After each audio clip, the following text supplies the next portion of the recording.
Hello everyone who are joining us. Thank you so much for joining us and welcome to the second session of Stride with Pride.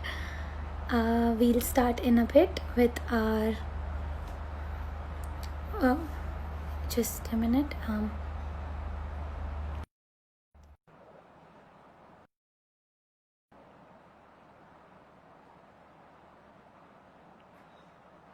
We'll be doing a session with Safe Access today, and they'll be joining us in a bit. Hello, Mr. Shubham. Good evening. Hi, good evening. Hi. Welcome to the second session of Stride with Pride. It's an honor for us to have you today. We have a lot of our members joining us gradually, and I just wanted to officially first welcome you to this session. This is the second session of Stride with Pride, which we're doing today. Our first session was on the 22nd of June, in which we covered a little bit about history of Pride and the origin of the Pride flag and the marginalization and the harmful interventions that the LGBTQ plus face. And in this session, we're hoping to cover more about the healthcare aspect, how the healthcare community and the LGBTQ plus are interlinked, and what are the barriers they face in accessing healthcare. So we're really very excited for today's session, and as all of us are budding future healthcare professionals, we are hoping a lot. We're hoping to gain a lot from this session from you. And please, I would just want to introduce myself once again. My name is Molly Mehta, and I'm working as the Vice President for External Affairs at Medical Students Association of India. Please go ahead and please introduce yourselves and Safe Access. We would love to know you more, and all our members would love to know how our session, just a brief outline about our session and what are you planning to address in today's session. Sure. First of all, thank you so much to MSAIA India to inviting me, Safe Access, to be a part of this session, and also to kind of putting this session together. This celebrating Pride Month. This is a huge thing. Coming from the future doctors, and you are taking out time and making efforts to improve the LGBTQ healthcare experiences by educating yourself, and so yeah, so I really appreciate your efforts, and I'm very glad to be here. My name is Shubham, and I run this organization called Safe Access. We are based out in Delhi, and our organization primarily works on the healthcare issues of the LGBT community. And our goal is to enable equitable LGBTQ health in India. And we work with health service providers to sensitize them towards the needs of the community and what kind of challenges they face, while accessing the healthcare, and how the healthcare service provider can create a better environment for the community to access healthcare. So so far we had been working on awareness and education and training, but now we are switching gears, and now we are also exploring the advocacy route. So yeah, we are a fairly new organization, and so yeah, and we can talk more about as far as today's session is concerned. So we will be mostly covering the what are the barriers LGBTQ face while accessing the healthcare services, and what an inclusive health care providers looks like. And we will be also spending some time on the mental health issues of the LGBTQ community and how they are unique. Yes, these are the Thank you. broad themes we'll be covering. Thank you so much, Shubham, for giving such a lovely introduction. Before we move on, I would just love to wish everybody a very happy Pride, to Safe Access to all our members before we go ahead with our session. As you mentioned that what we'll be covering in today's session is the interlink between healthcare community and the LGBTQ, the interlink between them, and since some time we have been seeing a positive positive like a positive direction, by through the transgender bill which came in 2019 by the elimination of the section to the like 377. But again, still there is a very big health disparity which the community does face because of the discrimination, and especially in small government hospitals and clinics, due to the traditional gender roles, which the society has given the community. Because of that, the even in accessing some of the basic health services, the community faces a lot of issues, which we do see, and that is a large part of that is because of the non-sensitization of the healthcare providers, which we are mainly aiming to do with this session. So, what do you like? How do you think, that the healthcare community can be sensitized towards the LGBTQ plus? And do you think that not being sensitized serves as one of the biggest barriers to the needs of the queer community?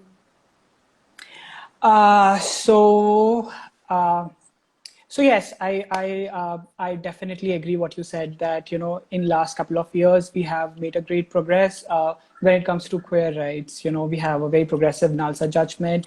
Section 377 has been read down, but still there's a long way to go. For us, there is a societal acceptance which needs to come. We also need to there's a still long road in order to have all the rights which we rightfully deserve as being part of this community. But healthcare is something which we can still have and which we should have as a fundamental right. And you rightly pointed out that still the LGBTQ community struggles with accessing basic healthcare, and one of the biggest barrier, as you rightly pointed out, is not being the health service provider not being sensitized towards the needs and towards the LGBTQ community. So it is a problem which people need to address in order to reduce the health disparities among the LGBT community. So yeah, I don't feel that the majority of health service, healthcare community is sensitized towards the LGBT community. And I'm saying this because what we hear and what we see from, on the ground. This is heartbreaking to see that, what kind of challenges one needs to face in order to get basic healthcare, which is a fundamental right. And healthcare not being sensitized is a biggest barrier when you look at the LGBTQ healthcare. Is one of the biggest barrier. I wouldn't say the big. It's one of the biggest, because the LGBT community is diverse, and so are their needs. So there are other things also which we'll be talking about. But yes, the society we live in hold prejudice and bias towards the community, and the healthcare community is also coming from the same society, and sometimes we do carry those, societal prejudice and bias, and which also shows in our practice. And because of that, that we do fail to provide the kind of affirmative environment which we should provide. And also I feel that education is one tool, and medical schools is the place where one should be looking into this. But we are making some progress, but again, I think we need to do better on that front.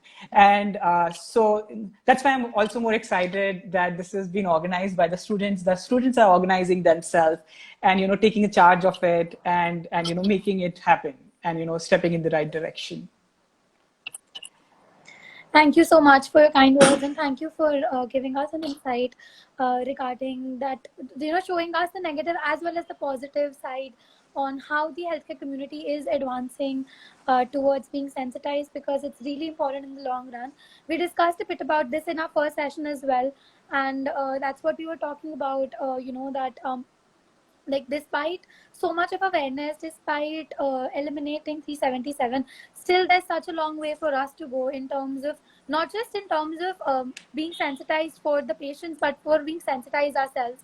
There is such a like even as healthcare students, till the time we are not sensitized for our colleagues or for ourselves also, till that time we won't be able to address our patients or treat them, or treat them in a non-judgmental way. So thank you so much for pointing that out.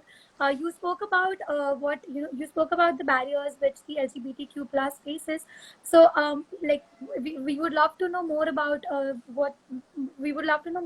the barriers which they face, and do you think because of these barriers they don't feel confident enough in terms of approaching healthcare professionals? So I think I will start with answering your second part of the question, because we often don't have much data to quote when it comes to LGBTQ, issues or health. But this time I do have some data, because Safe Access did some survey and some interviews. So this is, I would like to share what we found out in our survey, that more than 50% of the respondents who took the survey reported that they are scared of approaching health service providers for their sexual reproductive health care needs. 49% do not think that their needs will be understood by the health service provider. And shockingly, less than 10% of the total respondent said that they know of a doctor they can trust. And these are the two I would like to put some focus on. That 26% of the respondents reported to have denied services because of their gender identity or sexual orientation. So here we are talking about denial of services. And specifically answering your question about not being comfortable or confident, 53% of the people who took the survey reported that they don't feel comfortable in disclosing their sexual orientation and gender identity. And we did ask why, why they don't feel, comfortable in sharing. So these are some of the responses we received: that a perceived lack of understanding from the doctors, fear of discrimination, homophobia, judgment, stigma, disapproval, and also criminalization of homosexual act due to Section 377. So I just want to make this quick clarification that this survey was conducted in late 2018 and early 2019, and it was just almost right after the decriminalization. So people still did talk about Section 377 as one of the barrier, and some of them were like fearful that doctor will out them in front of their families or near or dear ones, and some of them had just said that they don't feel that there is a need to disclose their sexual orientation to the health service provider. So this is what the data says, but I would like us as an audience to really look into it, that what is behind this data, and these experiences, and what are the lived realities. So if I were to help you visualize that what experience looks like for LGBTQ member trying to access the healthcare, so this is somewhat it looks like. That in our culture, in our society, we do have something in some or the other form we call a family doctor, or the doctor which is in our neighborhood. We have gone all our life as a kid, and or someone our family really trusts this doctor. But when it comes to LGBT community, we often think that this person is not an option anymore now, and more so when the question is, something to do with, let's say STI, something to do with your sexual orientation, your sexual health, or your gender identity. So you don't think so that you can go to your family doctor. So that means that you have to look for another doctor, because there's a fear of being outed by the family doctor. So then you have to look for a new doctor. And what do you do when you look for a doctor? You almost, in most of the cases, we ask our family and friends, right? That, oh, who's your trusted doctor I can go to? But again, this is not a viable option when it comes to LGBT community. We cannot ask our family. And then the other option is going online, and there are big platforms nowadays, which help people navigating this healthcare experience. But I also like to share, the biggest platform in India used to list homosexuality in their drop-down menu of the diseases for which one can seek treatment. And now they've removed it because there was a huge pushback from the community. And so kudos to the community to kind of create that pressure for them to take homosexuality out of their drop-down menu. But we again don't see this as something. So ultimately we come back to our own community for references, because the community has survived for so long. There are doctors who are out there. So we go back to our community and try to ask for references.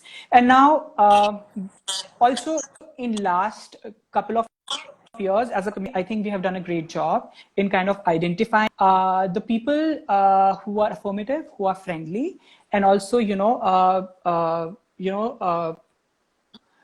highlighting them, and kind of making them more visible so that the people can access them. But there's this other side to this list also. Majority of this list have doctors from the metropolitan cities, from the big cities. So there are groups where, let's say, someone from Jodhpur is asking for a doctor, and that question almost always goes unaddressed because no one knows. Because there is no active community in smaller cities like, Kolkata or Delhi or Bombay. And, these cities also have big organizations who have been doing some great work in HIV for last so many years. So yeah, so there is this, I just wanted to highlight that what it means to be a LGBTQ person in metropolitan cities and in small cities. Then let's say if we end up with the health service provider clinic after crossing all the barriers and the hurdles, and still there is this dilemma of when to come out to the doctor, how to come out to the doctor. Is the doctor is going to ask me, or I need to tell the doctor myself? So there's this thought you have to constantly wrestle with while sitting in front of the doctor as well. So this is what the average experience looks like for the LGBT community when they are trying to access the healthcare. Now, also picking some specific barriers and pointing it out is limited access. So as I said, that smaller city might not have will have health service provider, but not a affirmative or a friendly one. So no provider in your geographical area which deemed to LGBTQ friendly. And I would like to share this one story in which there's this one person who used to travel from Himachal Pradesh to Delhi to consult a mental health service provider in order to get a GID certificate, gender decided identity disorder certificate, in order to go ahead with gender affirming surgeries. So and this session usually takes somewhat around 5 to 10 sessions before a health service provider, either way, to give a certificate or not to give a certificate. So this person used to travel back and forth from Himachal Pradesh to Delhi, used to take an overnight bus, come to Delhi, attend the session, and then the same day used to travel back to to their respective city in Himachal Pradesh. So this trans person had to bear this pain of traveling so much in order to access affirmative service. Now the thing is that this person end up paying more money and spending more time. And sometimes time is also very critical. Time is very critical. For example, if someone needs to get on PEP, PEP is emergency treatment, and one needs to get on PEP within 72 hours in order to be effective, after the potential exposure. Now that 72 hours is very critical, and the drill which I painted out in front of you, it makes very difficult for someone to kind of follow that drill and get hold of a health service provider who are willing to provide them this treatment. If you're in Delhi and Bombay, then you are lucky enough, because, as I said, there are NGOs who are doing great work in this space. But otherwise, it's more likely that you're not going to get this treatment, this life-saving treatment. Then affordability is a big issue. Some of the health service providers who are LGBTQ friendly are also expensive. Also, there are service providers who also, provide services to the community on a sliding scale, but majority of them are expensive than the regular market rate. Also, there is no market rate, but generally, if we put, a threshold, and in so many cases, the queer people are not supported by the families. And let's say some queer person needs to go and go for the therapy. Now the average cost in Delhi for one therapy session is somewhere around 2,000 rupees, 1,500 to 2,000, and it also goes up to 3,000 rupees. And in order to be therapy to really show result, one needs to stay in therapy for longer. And without your family support, and we all know that the kind of issues queer people go through, school, bullying at school, discrimination at work, it just becomes so difficult for them to stay within the system and do well in their life. So affordability remains a big barrier. Along with that is also previous negative experiences. Community members, avoid seeking care, and number of the people reported to us that they delay seeking care, and also avoid seeking care just because of the previous negative experience they had to endure while interacting with the system. So these are the things which which are the barriers which we have seen, we have heard while LGBT community member try to interact with the system. And I would like to just sum up with this one thing, that there are a number of ways in which the LGBTQ community members do not feel accepted, and this can start right at the reception desk, can continue with the standard intake forms, which I really want to talk about, can become unbearable due to, thoughtless, unnecessary question, remark, giggles, stares, people from working in the clinic, from the security guard to the receptionist. So yeah, these are the barriers I wanted to highlight. Very rightly. That's very rightly said, and thank you so much for painting such a clear picture in front of us with respect to the barriers, because these are so many of them which you just mentioned are unseen. Like not many of us notice that discrimination which that person might be facing, maybe at the reception. We're just like that, normal, like that's how normally the receptionist is. We just cover the entire discrimination and stigma being faced by anybody under that umbrella. And there are so many barriers which you just mentioned, which just go unnoticed. And I feel the ultimate solution to all of these, to overcoming all of these barriers, is to be an inclusive health provider. And that's what we are aiming to be, and that's what we are aiming for our members to be. So how do you think all of us can work towards and be inclusive healthcare providers in terms of making it making the entire society more inclusive and making making the community comfortable in terms of accessing healthcare, even if it's even for a very minor ailment, but for anything? How do you think we can progress towards that? Thank you so much for this question, Molly. And aspiring to become an inclusive health service provider. So I think to the ultimate goal is to improve the health outcomes of the LGBTQ people, right? And not just LGBTQ people, also the other marginalized communities. I think the healthcare system needs to change, grow, learn, and become more culturally sensitive and supportive towards the needs of and concerns of the people from gender and sexual minorities and other marginalized groups.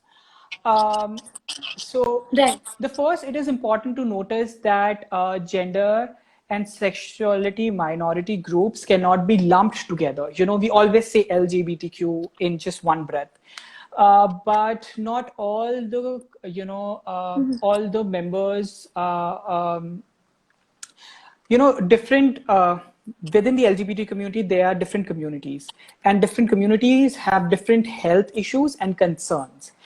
For example, that the lesbian may have a very different health issues than those experienced by a gay man, so these can be vastly different, but definitely not discounting that there's a common thread of stigma and discrimination which both the identity face, and then I feel that it needs to start with education.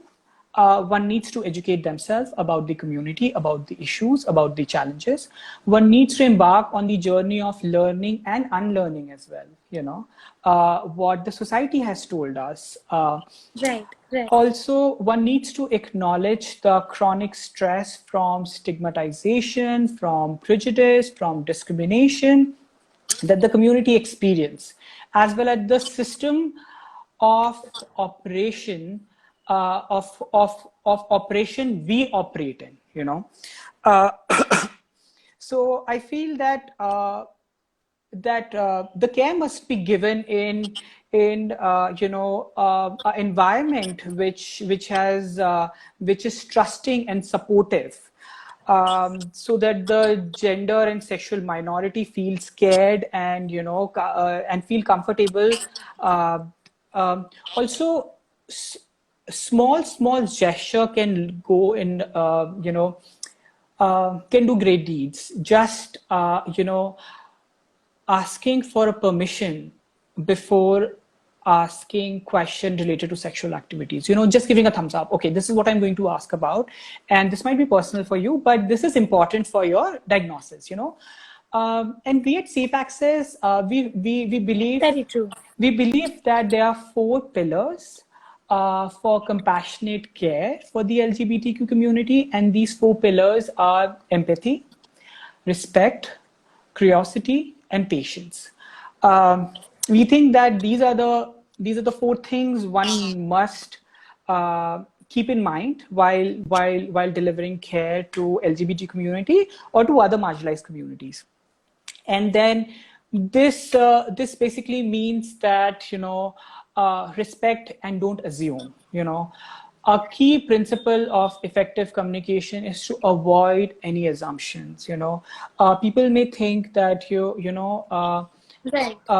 people may judge individuals, gender and sexual orientation just based on how they look or sound. You don't look gay. You don't look trans. You are not sissy enough. You are not feminine enough to be a gay man, right? So these are all assumptions. Don't assume that all the patients are heterosexual or cisgender. And I think we constantly need to educate ourselves about the stereotypes, and as well as we need to fight them. And if I talk about empathy, then one need to realize that that many have had negative experiences in the past, and this can be intentionally or unintentionally, but it has happened, and we cannot erase that. Um, Right. Again, it is very important to assure your patient that you're very strict about the confidentiality and about the privacy. We are very, very, Right. uh, it's a very important thing for us, that these two things are respected when we go and seek care. And also that there are things like, Right.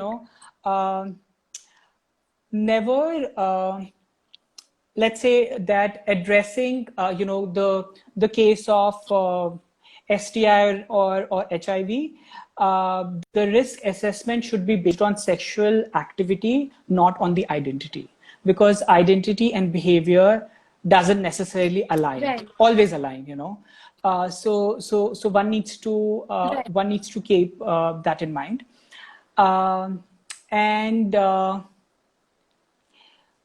I think, going back to that question which we talked about, that you may are doing all the right things, right? That because you're passionate about it and you wanted to get it right, and you are trying your best, and you're doing all the right things. But when someone walks into a clinic, they are only not interacting with you. They're interacting with so many other things in the clinic, right? So which makes it necessary to train all the staff, including the clinical staff, the front desk, on or LGBTQ affirmative care. One should be very strict about zero tolerance on any kind of harassment, discrimination, verbal abuse, based on any person's sex, gender, sexual orientation, or gender expression. One last thing I think I Right. want to point out here is that, language is very important. Language is very important. So one must be very sure of the words you use, and it's a primary tool to connect and communicate with your clients. Uh, so, and also language also extends to the questionnaire, what kind of language you are using in your questionnaire. For example, there are a lot of people who ask, okay, like, your husband or your wife, one can switch these kind of words with partner, which is more open, which is more open, which is which is inclusive. BTQ people's experiences and lived realities. And same goes for the thing which is like intake forms, where forms ask for your relationship status, and they give you option between married and unmarried, and if someone is, let's say, trying to be inclusive or considerate, they also put divorced option. But when it comes to LGBT community, uh, marriage is not an option for us because it is not acknowledged by the state. So we can never, like, now we cannot have it. Maybe 10 years down the line, maybe we can get married, but still we have partners. We have partners whom we live with, we love, and we share our life with. So these forms Right. doesn't encapsulate our experience and lived realities. So these are the small things, and for us these are very big things. Like for a transgender going to a hospital, and while filling out the form, there is no third column for a trans identity. So you have to misgender yourself, and that can be very traumatizing. So these are the things, and these are very fundamental things, and this is not something like, Very. that I really appreciate that today you are doing this session, in order to be inclusive and affirmative. But these are also asked by the Supreme Court of India to have this,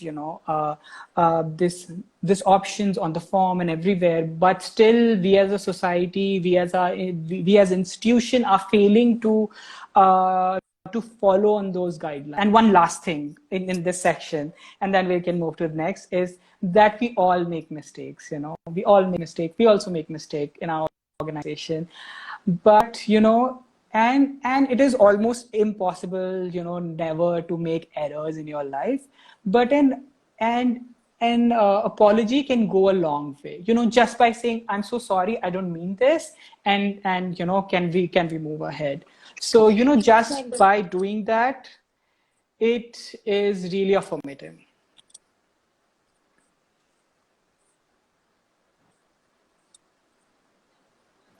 That's very true, and thank you so much for putting it in such a clear way to us.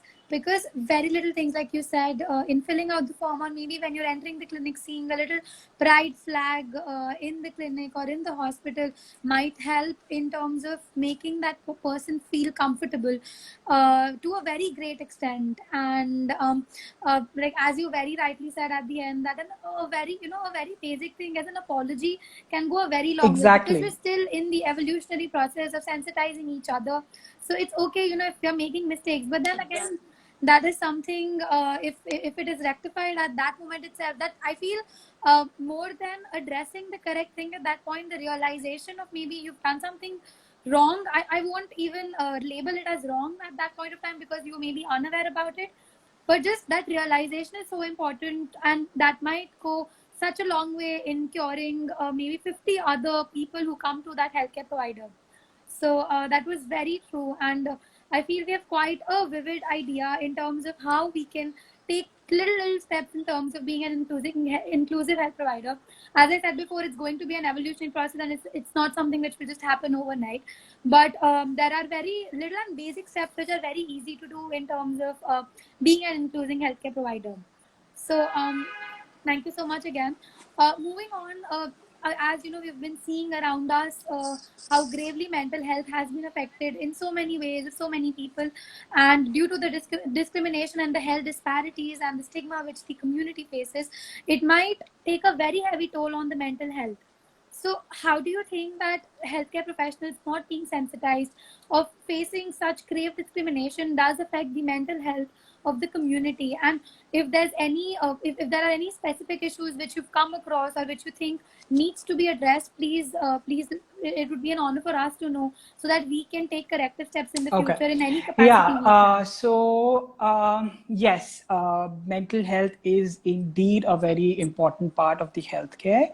And also I would like to share that when we did our need analysis with the community, that what kind of health service provider they are looking for, what kind of services they want, and mental health always is on the top.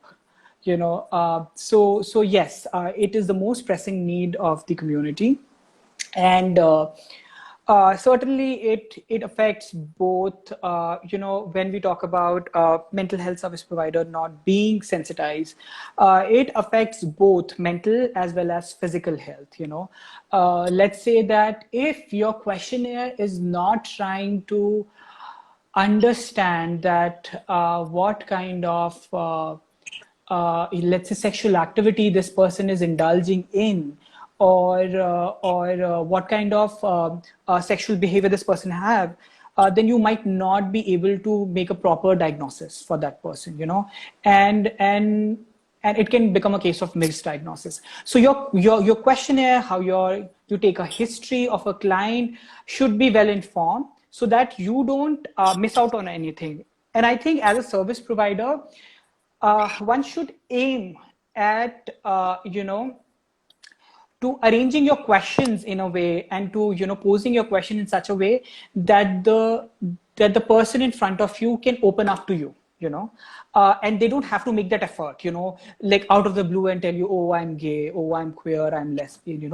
So you have to design your question in a way that it just helps them to come out to you, if it is important for their diagnosis. There are some cases where you don't need to know about their sexual orientation or gender identity, but if you need to know, so one should aim for that. The second thing is that I would like to talk about this. One common practice is whenever some family comes to know that, okay, that their person is their child or their sister or brother, or someone in their family is part of the LGBT community, or they are not heterosexual, or they are diverging basically from the mainstream society. That's how people say, and so they often take them to doctor, and more than often that doctor is a psychiatrist, because they always think that this is something to do with the brain, so they Yes. end up at a psychiatric clinic or a mental health service provider's clinic. now now a lot depends in the hands of this doctor or the mental health service provider, and what we hear is that there are so many cases in which doctor tells that that this person can be cured of this, cured of their queerness, cured of their sexual orientation, as if there is something to be fixed, but they believed. Although we can talk about it, that the history of this, I don't think so that we need to spend time on it, that homosexuality is not a mental health disorder. The WHO have said it so many years back. American Psychiatric Association said it almost 50 years back. We don't need to discuss that here today. But there are so many people still believe that, and also kind of act on it. So this non-validation adversely affects the mental health of the community member, because when a doctor is saying this, this is coming from an authoritative figure. This is coming from a power of place, sorry, a place of power. And at the same time, giving this Right. false hope to the family, that Right. that your child can change, and this child has to bear that burden, Right. because there is this some hope in the family that that doctor has said. The doctor always knows the right thing, उन्हें सब पता होता है, doctor हमेशा सही बोलते हैं, and अगर उस डॉक्टर ने बोला है तो ये हो सकता है, and that doctor will try or not try, that's a separate thing, but they have planted that seed in the parents' mind, and which will always stay with them, so I think that is there.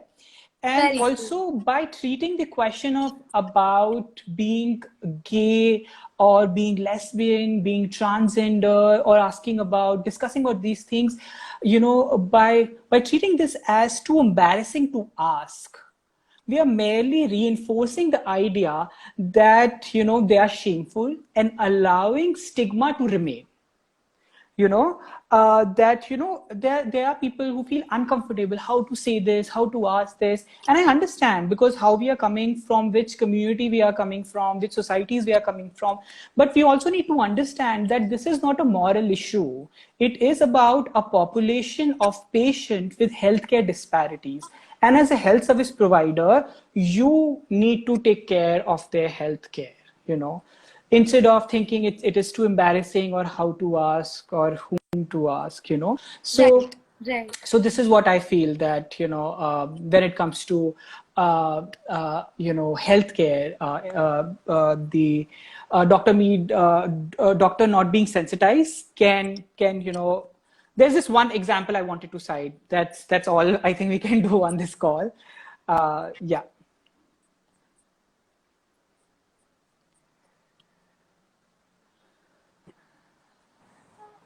Okay. All right. Thank you so much. And that's very rightly said, because a lot of times, we do see that, somebody would be going for a very common ailment like a cold, and if the doctor sees some, according to what they say, they form a judgment on the basis of the traditional gender roles which they see. So if they see even a little deviation from that, they directly think of referring them to a psychiatrist, which is just so unfair. And I feel unfair is a very apt term here, because it's just a normal patient who's come for your health. So directly labeling them as somebody who needs mental health is something very grave, and that itself can affect the mental health of that person to a Indeed. very large extent. So thank you so much again for that. And now we've spoken about yeah, we have spoken about inclusive healthcare professionals, and we've also spoken about how mental health is affected.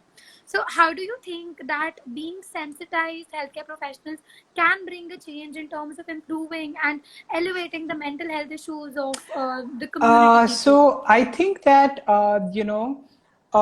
by being sorry. Um, I'm so sorry to interrupt you. I'm really sorry to interrupt you here, but I just wanted to say to all our members right now that we're almost at the end of our session. So if anybody has any questions which they want to ask, you can feel free to put them in the chat box, and we'll get back to you. No, no, no And worries, I'm no so sorry worries, again, Shubham, no to interrupt worries, you. no It was just worries. something which I Okay, wanted to tell okay. them. Please go So ahead. I I'm will really sorry also again. keep it short and brief. Please go ahead. So I Please go think ahead. that a sensitized health service provider uh, can create an experience which is affirming, which can make a queer person feel safe, seen, and heard, and it can help them validating, queer person's feeling and experiences. And a positive healthcare experience can help in rebuilding the trust in the healthcare system, and ultimately help in reducing the health disparity amongst the community. As we talked about that, how the community member delay in seeking care, or avoid seeking care, and if and I think one other thing is that if someone in the family of a queer person approaches you, then please take a stand. Take a stand that there is nothing to be cured, there is nothing to be fixed, uh, and help them, to understand that there is that you cannot do anything, and the family needs to do something, which is to accept their child how the child is. So I think this is what a sensitized healthcare professional can do in Right. improving the mental health of the queer people.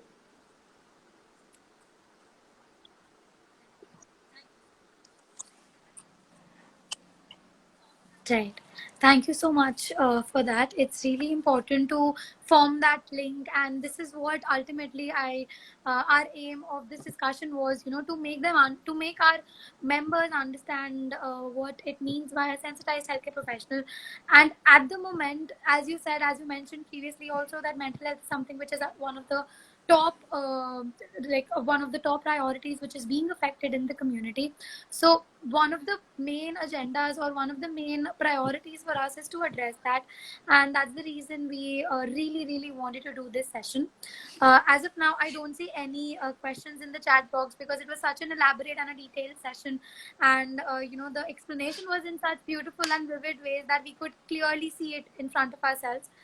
So thank you so much again for coming to this session. And I'm sure that if anybody has any question, they can reach out to Safe Access. They can reach out to us anytime they want, because that's what one of our main goals is, to promote and make inclusive healthcare society to the best capacity we can. So thank you so much again, With pleasure. for Thank you coming so and for much for speaking in inviting. such a detailed manner. And thank you so much being such a So good host. I guess and yeah, thank you so thank much, and looking forward to more such collaboration in future with MSAI. And thanks a lot for doing this session. Thanks a lot. absolutely, absolutely. Ab- Thank you so much again. A very happy pride to you, to Safe Access, to all our viewers. And we hope to connect with Sure, you sure, soon and sure. speak more Bye about bye. this, in our months ahead. Thank you so much again.